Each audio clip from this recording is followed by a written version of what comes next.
السلام علیکم ورحمۃ اللہ وبرکاتہ۔ حامدا و مصلیا و مسلما، قابل قدر بزرگوں، بھائیوں، پروردگار عالم نے کائنات کو، مخلوقات کو پیدا فرمایا تو حق تعالی شانہ کو جو محبت، ہمدردی، تعلق، شفقت اپنی پیدا کی ہوئی مخلوق سے ہو سکتی ہے، وہ کسی اور کو نہیں ہو سکتی۔ حضرت نوح علیہ السلام نے ایک مرتبہ جب وہ پریشان حال ہو گئے، برسہ برس کی 950 برس کی تقریباً جد و جہد، محنت اور کاوش اور کوشش، انہوں نے دیکھا کہ رائگاں جا رہی ہے، کوئی تیار نہیں ہو رہا، کوئی مان نہیں رہا، لوگ کانوں میں انگلیاں ٹھونس رہے ہیں، لوگ آنکھیں بند کر لیتے ہیں، لوگ نظریں پھیر لیتے ہیں، لوگ اپنے راستے تبدیل کر لیتے ہیں اور کسی طریقے سے خدا بند قدوس کے بھیجے ہوئے پیغام کو قبول کرنے کے لیے آمادہ اور تیار نہیں ہو رہے ہیں۔ تو اب اتنا زیادہ صبر کا پیمانہ لبریز ہو چکا تھا جو چھلک پڑا اور ان کی آنکھوں سے آنسو بہہ پڑے اور انہوں نے حق جل مجدہ کی بارگاہ عالی میں دعا کر لی۔ چنانچہ انہوں نے دعا کری، پروردگار رب لا تذر علی الارض من الکافرین دیارا، روئے زمین پر ایک کو بھی نہ چھوڑ جو تیرے دین کا باغی ہو، تیرا منکر ہو۔ حق تعالی شانہ نے ارشاد فرمایا کہ نوح مٹکے بناؤ، کشتی کی بات کی ہے، مٹکے بناؤ۔ حضرت نوح علیہ السلام نے مٹکے بنائے، بہت سارے مٹکے تیار کر لیے، مٹکے بنائے، حکم الہی وہ ان کو پھوڑ دو، تو حکم الہی پورا بھی کر لیا، ان کو پھوڑ بھی دیا، توڑ دیا، لیکن دل میں کسک سی محسوس کی، دل میں ایک درد سا محسوس ہوا۔ بڑی محنت سے بنائے تھے، تیار کیا تھا اور ان کو توڑنے کا حکم ہو گیا۔ ان کو کام میں بھی تو نہیں لیا، ان میں پانی بھی تو نہیں بھرا، جیسے تیار تھے ویسے۔ حق تعالی شانہ نے ارشاد فرمایا کہ تم کو مٹی کے بنائے ہوئے مٹکوں کے توڑ پھوڑ دینے کے اندر دل کے اندر احساس ہو رہا ہے، ہم نے اس مخلوق کو بنایا، اپنے ہاتھ سے تیار کیا، تو ہم سے تم نے یہ فریاد کر دی کہ ہم ان کو تہس نہس کر دیں، تہو بالا کر دیں، ہلاک و برباد کر دیں۔ تو حق تعالی شانہ الا لہ الخلق والامر، جب اللہ نے پیدا کیا ہے تو حق تعالی شانہ کو اپنی مخلوق سے، انسانوں سے، جناتوں سے، فرشتوں سے جو محبت، جو تعلق، جو مہربانی، جو رحم و کرم ہو سکتا ہے وہ کسی اور کو نہیں ہو سکتا۔ تو حق تعالی شانہ نے انسانوں کی کامیابی کے لیے قرآن حکیم میں 20ویں پارے کے اندر سورہ مومنون کے اندر چند صفات بیان فرمائی ہیں کامیابی کی، فلاح و بہبودی کی۔ اگر کوئی انسان یہ چاہتا ہے کہ وہ کامیاب بامراد ہو جائے تو اس کے لیے اس کو کچھ کام کرنا پڑیں گے۔ قرآن میں فرمایا قد افلح المؤمنون، تحقیق ہے، بلا شک شبہ ایمان والے کامیاب ہو گئے۔ ایمان والے سے مراد یعنی وہ جو ایک پروردگار عالم، ایک خالق ارض و سما اللہ تعالی شانہ کو اپنا رب مانتا ہے، اپنا معبود برحق مانتا ہے، اپنا خالق و مالک مانتا ہے، اسی کو روزی دینے والا، اسی کو شفا دینے والا مانتا ہے، اور تمام خزانے اسی کے دستے حق پرست کے اندر اوپر مانتا ہے، اور یہ جانتا ہے کہ حق تعالی شانہ ہی کی طرف سے ساری تقدیر ہیں، اللہ ہی نے نبیوں کو بھیجا ہے، اللہ ہی نے کتابیں نازل فرمائی، اللہ نے جنت بھی بنائی ہے، جہنم بھی بنائی ہے، میدان محشر بھی بنایا ہے، حساب کتاب بھی ہوگا، پل صراط بھی ہوگا۔ تو ان تمام چیزوں کے اوپر وہ یقین رکھتا ہو، ایمان رکھتا ہو، تو یہ ہے قد افلح المؤمنون، ایمان والے کامیاب اور بامراد ہو گئے۔ لیکن یہ دنیا کی زندگی ایسی ہے کہ اس کے اندر 100% کامیابی کسی کے لیے ممکن نہیں ہے۔ آپ بڑے سے بڑے رئیس کو، وائٹ ہاؤس کے اندر رہنے والا، کوئی سپر پاور ہو، بمبئی کے اندر رہنے والا کوئی سپر اسٹار ہو، کسی فٹ پاتھ پہ زندگی بسر کرنے والا کوئی گیلا باولا پریشان حال تنگ دست ہو، یا کسی جنگل بیابان میں یا کسی قوم قبیلے کے اندر رہنے والے جنگلاتی انسانوں کے اندر وہ ہو جو اپنے بدن کے اوپر کپڑا لپیٹنے کا شعور اور ادراک اور احساس بھی نہ رکھتے ہوں، یا زیادہ سے زیادہ پتہ لپیٹ لیتے ہوں، تو یا مٹی اس کے اوپر مل لیتے ہوں اور سمجھتے ہوں کہ بس ہمارا پردہ ہو گیا۔ ایسے گئے گزرے انسان سے لے کر کے اور دنیا کے عظیم ترین ہستی یا سلطان وقت، بادشاہ وقت ہو، ان تمام کے اندر کوئی ایسا نہیں مل سکتا جو یہ دعویٰ کر دے کہ میں جب سے آج تک پیدا ہوا ہوں میں نے صرف خوشیاں دیکھی ہیں، کبھی کوئی غم نہیں دیکھا، میں نے خوشخبریاں سنی ہیں، کبھی کوئی غمی کی خبر نہیں سنی، میں نے ہمیشہ راحت و آرام کو دیکھا ہے، کبھی پریشانی حالی میں نے نہ دیکھی، نہ سنی، نہ محسوس کی۔ کوئی یہ نہیں کہہ سکتا کہ میں نے اپنی زندگی کے اندر ہمہ وقت غمی غم دیکھے ہیں، پریشانیاں ہی پریشانیاں دیکھی ہیں۔ حضرت شیخ سعدی علیہ الرحمہ ایک مرتبہ دمشق سے گزر رہے تھے، پیروں میں جوتی نہیں تھی اور تیز تمازت والی، تپش والی، حدت اور حرارت والی گرمی تھی، تو ان کے دل میں ایک احساس آیا کہ پروردگار عالم کی عبادت کرتے ہیں، یہ اللہ پر ایمان رکھتے ہیں، مسجد میں حاضر دیتے ہیں، اور اس گرمی کے اندر پیروں کے اندر جوتے نہیں، ننگے پیر تپش کے اندر سڑک کے اوپر چل رہے ہیں۔ انہوں نے دیکھا کہ ایک وہ انسان جو اپاہج تھا، وہ پیروں سے چل نہیں سکتا تھا، کھڑا ہو نہیں سکتا تھا، وہ لکڑی کے سہارے نہیں آتا، وہ گھسٹتا ہوا چل رہا ہے۔ اس کو دیکھ کر ان کو خیال گزرا تو دل میں دعا کی کہ پروردگار تیرا فضل و کرم ہے کہ میں تو جوتے نہ ہونے کی شکایت محسوس کر رہا تھا، اور ایسے بھی دنیا کے اندر ہے کہ جو ٹانگ سے چل نہیں سکتے، تو کم سے کم مجھے یہ تو توفیق دی۔ ایک شخص سے پوچھا گیا کہ اس کے پاس کوئی نعمت دیکھی گئی جو بالکل اپاہج، جو پریشان حال، جو کسی کوئی نعمت اس کے بدن پر نظر نہیں آ رہی، تو اس کے لیے بتلایا گیا کہ ہاں اس کے اوپر بھی اللہ کی نعمت ہے، اور وہ یہ ہے کہ اس کا پیشاب سلامتی کے ساتھ نکل جاتا ہے۔ میرے علم میں ایک واقعہ لندن سے متعلق آیا۔ لندن میں ایک صاحب تھے اور وہ ان کو ایک ایسا مرض ہوا جس کی وجہ سے ان کو مہینے میں 4 گولیاں کھانا ہوتی تھیں، ہر ہفتے ایک گولی کھاتے تھے، اور وہ گولی 4 اتنی مقدار میں آتی تھی۔ یہ بتلایا تھا کہ ہندوستان میں ایک درمیانی طبقے کا انسان جو ایک مہینے میں کمائی کماتا ہے اور حاصل کر لیتا ہے، اتنی ایک مہینے کی کمائی خرچ ہو جائے، اتنے میں وہ 4 گولی آتی تھیں، اور ہر ہفتے اس کو ایک گولی کھانا ہوتی تھی، ایک کیپسول وہ کھانا ہوا کرتا تھا۔ پوچھا گیا مرض کیا تھا اور کس کام میں آتا تھا، تو بتلایا گیا وہ گولیاں یا کیپسول اس کام میں تھے، ایک دفعہ کھا لیتا تھا تو ایک ہفتے تک منہ کے اندر لعاب بنتا تھا، گلے کے اندر تھوک بنتا تھا، ایک رال سی بنتی تھی۔ اگر وہ گولی نہیں لے تو تھوک نہ بنے، رال نہ بنے، یہ گلے کے اندر رطوبت نہ ہو، چکناہٹ نہ ہو۔ اور اب آپ غور فرما لیجیے کہ اگر گلے کے اندر کسی کے یہ چکناہٹ، آج تک میں نے اور آپ نے، میرے بہت سے بھائیوں نے زندگی میں کبھی سوچا نہ ہوگا، بلکہ اس کو بیماری سمجھا ہوگا، اس کو انہوں نے نامناسب انداز سمجھا ہوگا، یا گلے میں کیا چکناہٹ سے آ جاتی ہے، رطوبت سے آتی ہے، بعض دفعہ آدمی تھوکتا ہے، جس کو آپ نے عیب سمجھا، اس بیمار سے لندن کے جا کر کے پوچھیے، وہ بتلائے گا کہ یہ بہت بڑی اللہ کی نعمت ہے۔ آپ حضرات محسوس فرما سکتے ہیں ایسے بھی انسان دنیا میں ہیں جن کی آنکھ پلک جھپک ہو نہیں پاتی ہے، آنکھ خشک ہو جاتی ہے، وہ ایک مستقل ایک مرض ہے۔ آنکھ کے اندر، پلک کے اندر جو ایک تھوڑی سی رطوبت ہے، جو چکناہٹ ہے، جو گیلا پن ہے، جو بھیگا پن ہے، یہ بہت بڑی اللہ کی نعمت ہے۔ اگر یہ نہ ہو تو انسان کے آگے پھٹی کی پھٹے رہ جائیں، خشک ہو کر کے رہ جائیں، اس کے اندر روشنی نہ رہے۔ تو حق تعالیٰ شانو نے یہ فرمایا قد افلح المؤمنون، ایمان والے کامیاب ہو گئے۔ کون سے ایمان والے کامیاب ہو گئے؟ تو اللہ نے اس کے اندر فرمایا الذین هم لصلاتهم خاشعون، کہ وہ لوگ، وہ ایمان والے، الذین هم فی صلاتهم خاشعون، جو اپنی نمازوں میں خشوع اختیار کرنے والے ہیں۔ 2 کیفیت ہوتی ہیں، ایک باطنی ہوا کرتے ہیں جس کا تعلق دل سے ہے، دوسری ظاہری ہوا کرتی ہے جس کا تعلق بدن کے ظاہری اعضاء سے ہے۔ خشوع کے معنی یہ ہے کہ جب انسان نماز پڑھ رہا ہو تو صرف اللہ سے لگی ہوئی ہو، نماز کے اندر اس کا دھیان ہو۔ میرے بزرگوں، اپن لوگ غور کریں، جو حضرات آگے کی پہلی صف میں 37 رکعتیں پڑھ رہے ہیں ان سے تو میں کچھ کہہ ہی نہیں سکتا، لیکن جو میرے پیارے دوست پیچھے نماز پڑھتے ہیں یا اوپر کے حصے میں پڑھتے ہیں، وہ اس بات کو سمجھ سکتے ہیں کہ ہمارے کتنے بھائی ایسے ہوتے ہیں جو تراویح کے اندر ہی امام صاحب نے، حافظ صاحب نے تو تکبیر کہہ دی، الحمد بھی ختم کر دی، قرات بھی شروع کر دی، اور وہ بیٹھے ہوئے انتظار میں کہ جب امام صاحب پہلی رکعت میں رکوع میں جائیں گے تو جھٹ نیت باندھ کر رکوع میں ہم بھی چلے جائیں گے، رکعت تو مل ہی جائے گی۔ ایسا ہوتا ہے بہت سے ہمارے بھائی، وہ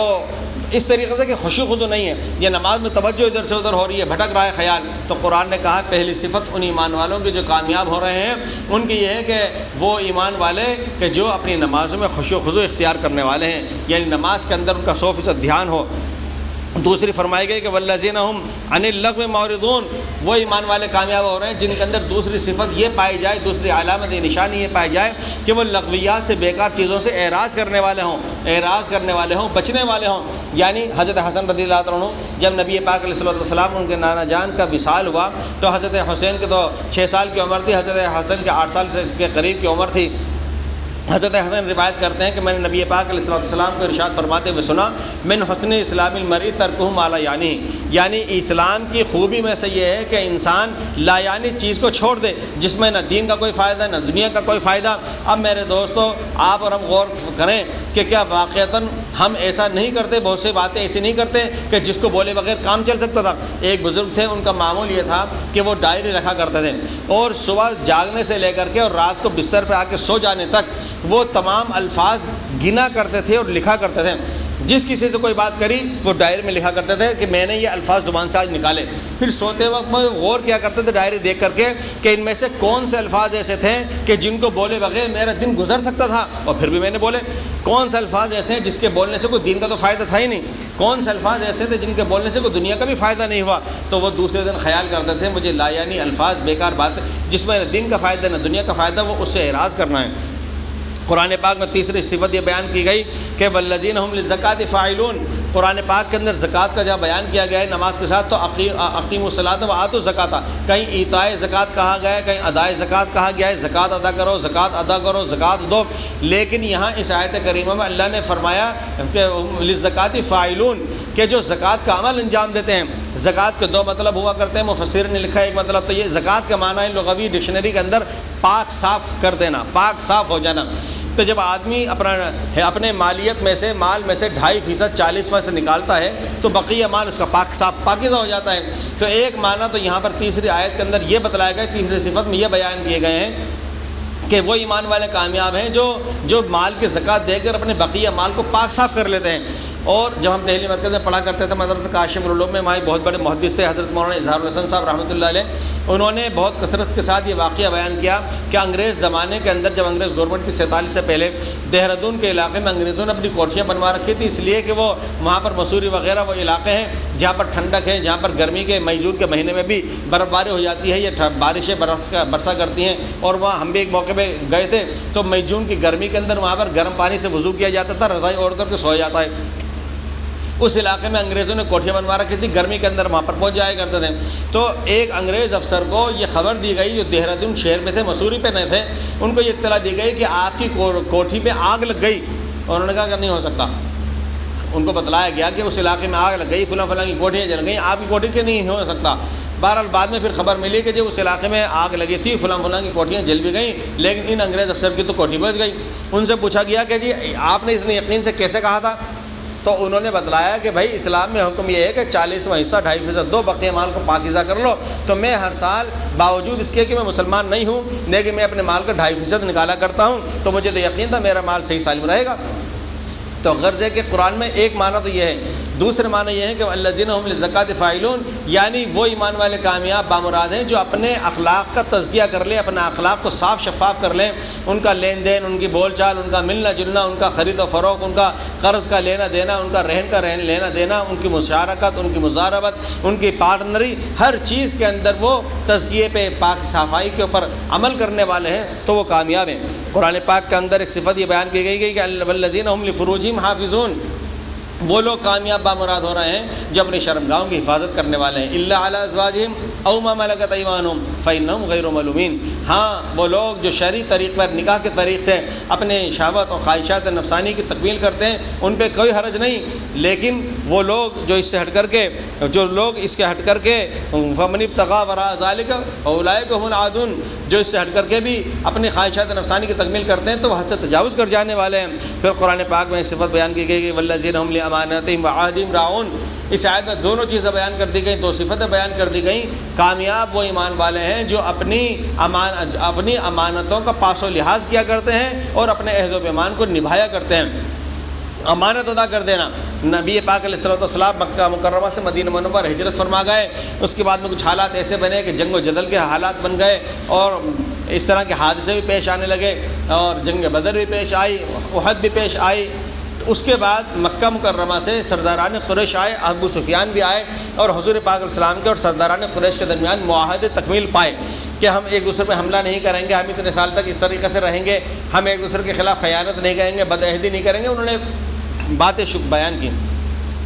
اس کے بعد لیکن ہوا یہ کہ مکہ کے سردار اور قریش وہ اس وعدے کو نبھا نہ سکے, انہوں نے اس کی وعدے کی تکمیل نہیں کی بلکہ اس سے غداری کری. تو نبی پاک علیہ السلام نے 6-7 ہجری کے اندر مدینہ منورہ سے لے کر کے مکہ مکرمہ کی طرف کوچ فرمایا. صحابہ اکرام کی تعداد 7 جس کو کہ فتح مکہ کہا جاتا ہے.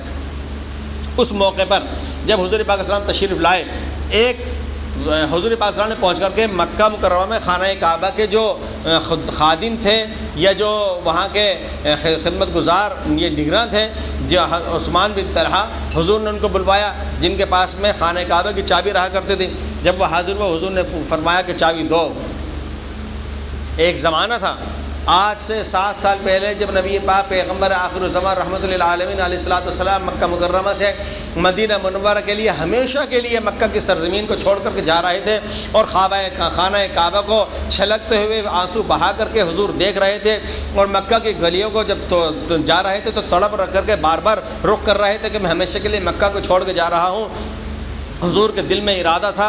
اور اوپر سے وحی آ رہی تھی، لیکن حضور کو حکم یہ تھا کہ بتلانا نہیں ہے کسی کو، صرف ابوبکر صدیق کو لے کر کے خاموشی کے ساتھ نکل جاؤ۔ تو نبی پاک علیہ السلام نے اس ہجرت سے پہلے عثمان بن طلحہ سے کہا کہ عثمان ذرا چابی دے دو، میں خانہ کعبہ کے اندر ایک دفعہ حاضری دے دوں۔ انہوں نے کہا کہ میں تو نہیں دے رہا۔ حضور نے ارشاد فرمایا اس بے بسی کے عالم میں، عثمان شاید گئے کہ وقت ایسا آئے گا کہ یہ چابیاں ہمارے ہاتھ کے اندر ہوں گی۔ چنانچہ آج فتح مکہ کے موقع پر وہ منظر امت نے دیکھا، لوگوں نے دیکھا، سرداران قریش جو نظر جھکائے ہوئے ادب کے ساتھ دست بستہ کھڑے ہوئے تھے اور بعض ان میں سے لرز رہے تھے اور لرزہ بر اندام تھے، وہ دیکھ رہے تھے کہ منظر کیا ہے۔ حضور نے فرمایا عثمان چابی دے دو۔ عثمان بن طلحہ کی کوئی مجال تھی انکار کر دینے کی، انہوں نے فوراً چابیاں پیش کی۔ نبی پاک علیہ السلام نے وہ چابی لی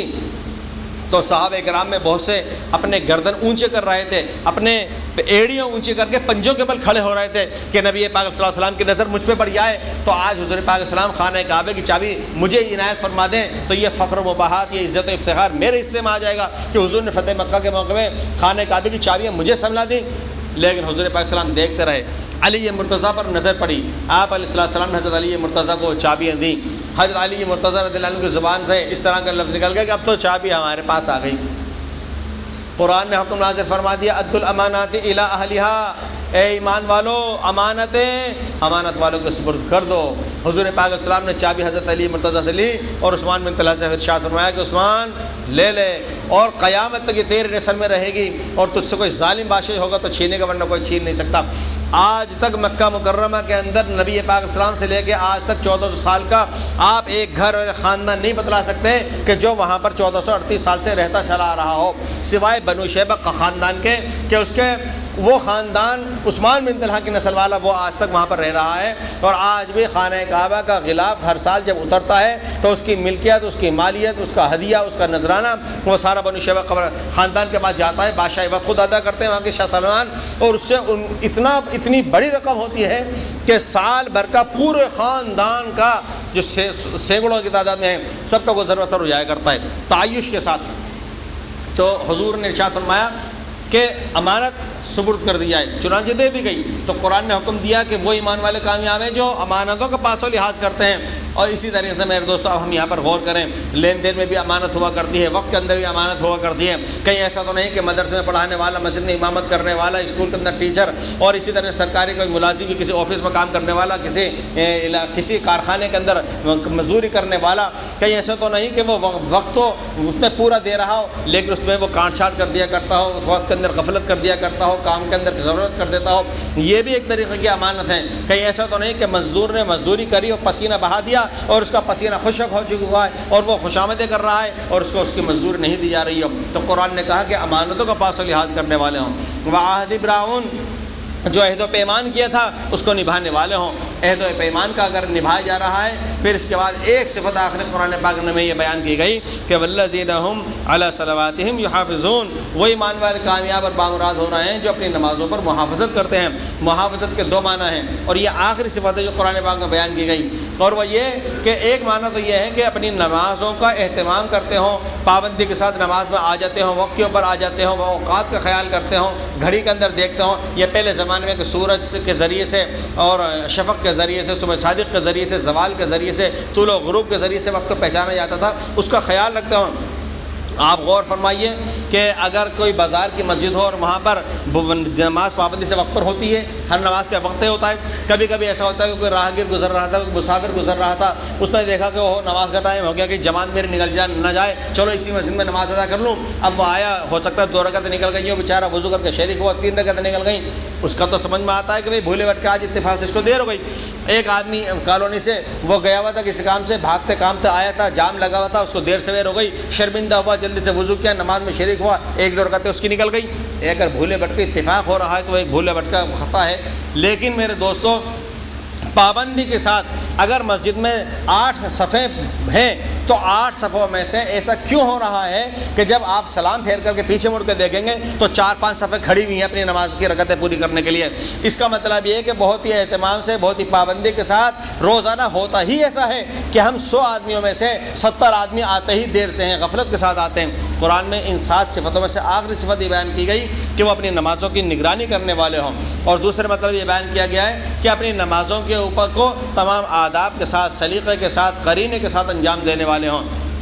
آج تو ایسا بھی میں اور آپ کر گزرتے ہیں کہ اگر فون ہے تو موبائل ہے تو اس کو بند نہیں کرتے، بند کریں گے تو پتہ ہی نہیں چلے گا کس کا آیا، تو وائبریٹ کر دیتے ہیں یا سائلنٹ کرتے ہیں، تو نظر کے نیچے رکھ لیتے ہیں کس کا آیا، تو کھڑے کھڑے اس کے اندر نظر ذرا سی دوڑا لی، اور اگر نظر کا چشمہ قریب کا نہیں ہے تو کھڑے کھڑے نظر میں دیکھ بھی لیا، یہ بیٹھے بیٹھے دیکھ لیا کہ کس کا ہے، کہ فلاں کا ہے۔ اور بعضوں کو تو میں نے تو اس طرح سے بھی دیکھا کہ کسی کا موبائل بچ گیا، میں نماز پڑھا رہا تھا، حی الفلاح کی طرف تھا وہ، اس نے نماز میں نیو نکالا اور دیکھا کس کا ہے، ذرا گہرائی سے اس کا ہے، اس کو دیکھ کر کے پھر بند کر کے اس کو میں جیب میں رکھ لیا۔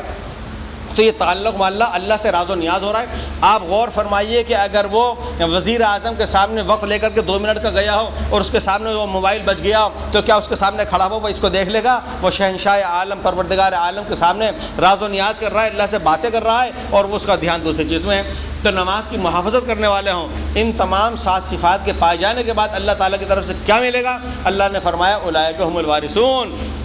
یہ وہ لوگ ہیں جو وارث ہیں۔ وارث کس چیز کے؟ الذین یرثون الفردوس، وہ فردوس بری، جنت بری، اعلیٰ درجے کی، اس کے وارث ہو جائیں گے، فیہا خالدون، ہمیشہ اس کے اندر رہیں گے۔ اللہ نے جنت کے بارے میں وراثت کا لفظ کیوں بولا؟ بہت سی چیزیں لین دین اپن کرتے ہیں، لیکن ایسا ہوتا ہے میرے بھائیوں، ایک چیز ہے آپ تو وہ 100 روپے کی خرید کے لائے، میں 105 کی خرید کے لایا، دوسرا بھائی 110 روپے کی وہی چیز خرید کے لے آیا۔ کوئی آدمی اپنی چیز چاہے جتنے میں خریدے، چاہے جتنے میں بیچے، وہ مختار ہے۔ ایک آدمی قرض مانگ رہا ہے، اب دینے والا چاہے اس کو قرض دے تو دے، نہ دے تو نہ دے۔ اس نے 1000 مانگے، اس نے کہا کہ میں تو ابھی 800 دوں گا۔ ایسا ہو سکتا ہے لین دین میں، عاریت میں، مزاربت میں، مشارکت میں آپ پارٹنری کر رہے ہیں تو 50% نفع نقصان میں شرکت کر لیجئے، اور اگر آپ کے درمیان طے ہوا ہے کہ نہیں میں 60% دوں گا تو یہ 40% دوں گا، تو یہ بھی صحیح ہے، جو طے کر لیں وہ صحیح ہے لین دین میں، معاملات میں۔ لیکن وراثت میں ایسا نہیں ہے۔ ایک باپ دنیا سے چلا گیا، 1 کروڑ پتی اس کا بیٹا ہے، ارب پتی، کھرب پتی ہے۔ ایک بیٹا اس کا بالکل فقیر ہے، تنگ دست ہے، وہ ذریعہ معاش اس کا نہیں ہے، اس کا ایک ٹائم کو چولہا جل پاتا ہے تو دوسرے ٹائم پہ چولہا اس کا بند رہ جاتا ہے۔ جب باپ کا انتقال ہوگا تو وراثت میں دونوں برابر کا حق رکھتے ہیں۔ ایسا نہیں ہے کہ ایک کھرب پتی ہے اور ایک غریب ہے۔ ایک زمانے کے اندر جو عمر رسیدہ بزرگ حضرات ہیں وہ اس بات کو جانتے ہیں، چونکہ انہوں نے 47 سے 48 تک کا ماحول دیکھا ہے، تو انہوں نے نوابی اور راجاؤں کا زمانہ بھی پایا ہے۔ مدھیہ پردیش میں ایک چھوٹا ٹھکانہ تھا، چھوٹی ریاستی، چھوٹے نواب تھے، ان کے 2 لڑکے تھے، پہلی بیوی سے، بعد کی بیوی سے۔ پہلی بیوی کا انتقال ہو چکا تھا، ان میں سے نواب صاحب کا پھر ایک عرصے کے بعد میں انتقال ہو گیا، ریاست ختم ہو گئی، جاگیرداری ختم ہو گئی، صرف محلات رہ گئے جو، اور 2-4 اس سے متعلق زمین جائیداد تھوڑی بہت رہی، وہ حصے میں آئی۔ بڑا لڑکا جو پہلی بیوی سے تھا وہ ہجرت کر کے قریب ملک پاکستان میں چلا گیا، چھوٹا بیٹا اور دوسری بیوی وہ مدھیہ پردیش میں MP میں رہے۔ بڑی جب ان چھوٹی اور دوسرے نمبر کی بیوی کا آخری وقت ہونے لگا تو اس سے پہلے انہوں نے اپنے ستیلے بڑے بیٹے کو پاکستان خط لکھا کہ بیٹا تم ہجرت کر کے جا چکے ہو اور تم اپنے باپ کے 2 بیٹوں میں سے ایک بیٹے ہو، مجھے تم سے محبت ہے، تم پر زیادہ اعتماد و بھروسہ ہے، گرچہ تم میری گود کے ہو، میرے پیٹ کے نہیں ہو، اور مجھے میرے پیٹ کے بچے پر اتنا اعتماد بھروسہ نہیں ہے جتنا تم پر ہے، اس لیے میرے بیٹے تم ہندوستان آ جاؤ، ذرا مل لو ہم سے آ کر کے، اور جو تمہارا حصہ جائیداد میں بنتا ہے وہ اپنا حصہ لے لو، اور اس کے بعد یہاں سے چلے آنا، لیکن اپنا حصہ میری زندگی میں لے لو، مجھے اطمینان نہیں ہے میرے آنکھ بند ہونے کے بعد یہ میرا والا بیٹا تمہیں حصہ دے نہ دے، اس لیے کہ تم ہو تو ایک ہی باپ کی اولاد، تمہارا برابر کا حق بنتا ہے۔ غور فرمائیے، باپ نے وہاں سے خط اس ستیلے بیٹے نے وہاں سے خط لکھا کہ امی وہ بھی میرے ہی باپ کی اولاد ہے، وہ میرا ہی بھائی ہے، وہ بھی کام میں لے رہا ہے، تو کیا حرج ہے، وہ بھی تو میں بھی ہم ایک ہی ہیں، کوئی حرج نہیں، لیکن جب آپ نے خط لکھا ہے تو میں آپ کی بات کا مان اور سمان بھی رکھنا چاہتا ہوں، میں آپ کی بات کا حکم سرانخوں بھی رکھنا چاہتا ہوں، اتنا ہے کہ اللہ کا دیا میرے پاس تو ہے، مجھے کچھ نہیں چاہیے، سب کچھ میرے بھائی کو دے دو، ہاں میرے پاس کوئی نشانی باپ کی نہیں ہے، تو امی میرے باپ کی، نواب صاحب کی، میرے باپ کی ایک شیروانی مجھے بھیج دیجئے جو میں آنکھوں سے لگا لوں اور نشانی کے طور پر رکھ لوں کہ میرے باپ دادا کی یہ نشانی ہے، میری نسلیں آگے چل کے دیکھیں گی کہ ہاں میں ہندوستان کے اندر ایک نواب صاحب تھے، دادا پر دادا، تو ایک نشانی رہے گی۔ تو ان کی ستیلی ماں نے ایم پی سے 100 شیروانیاں بھیجی، تو 100 ٹوپیاں بھی تو بھیجی ہوں گی جو اس کا جوڑ ہے۔ آپ غور فرمائیے، 100 شیروانیاں بھیجی، کیا ان نواب صاحب نے ہمیشہ زندگی میں شیروانی پہنی، پاجامہ نہیں پہنا ہوگا، کرتا نہیں پہنا ہوگا، اچکن نہیں پہنی ہوگی، پگڑیاں نہیں باندھی ہوں گی، ظاہر جاکٹیں ان کے پاس نہ ہوں گی، صدریاں ان کے پاس نہیں ہوں گی، ان کے پاس اور جبے قبے نہیں ہوں گے، سب کچھ رہا ہوگا؟ کیا ان کے پاس صرف کپڑے رہے ہوں گے، جوتے نہیں رہے ہوں گے؟ کیا ان کے پاس جوتے رہے ہوں گے، دوسری چیزیں فرنیچر وغیرہ یہ نقدی اور زیورات اور ہیرے جواہرات یہ نہ رہے ہوں گے؟ بہت کچھ رہا ہوگا۔ اور اس کا 100 شیروانی گنتی کی رہی ہوں گی، کیا انہوں نے ایک شیروانی روک کے نہ رکھی ہوگی؟ 100 تو بھیجی تھیں۔ اس وفادار وفاشیار بیٹے نے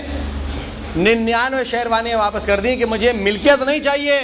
مجھے نشانی چاہیے۔ ایک شیروانی رکھ لی، 99 واپس دے دی، نشانی کے لیے ایک بہت، باقی میرے بھائی کو مبارک۔ میں میراث کے متعلق عرض کر رہا تھا کہ شریعت کی نظر میں میراث غیر اختیاری ہے، برابر کا حصہ ہے۔ تو قرآن نے یہ کہا ہے کہ اولئک هم الوارثون، جن ایمان والوں میں یہ 7 صفات پائی جائیں گی تو یقینی طور پر بغیر کسی اختیار کے جنت کے اعلیٰ مقامات ان کو مل جائیں گے۔ اس میں کوئی شک شبہ کرنے کی ضرورت نہیں ہے، کوئی کمی بیشی نہیں کر سکتا، اس کو چھین نہیں سکتا۔ اللہ تعالیٰ شانوں سے امید ہے اور دعا ہے پاک پروردگار ہمیں اور آپ کو ان 7 صفات پر عمل پیرا ہونے کی توفیق عطا فرمائے۔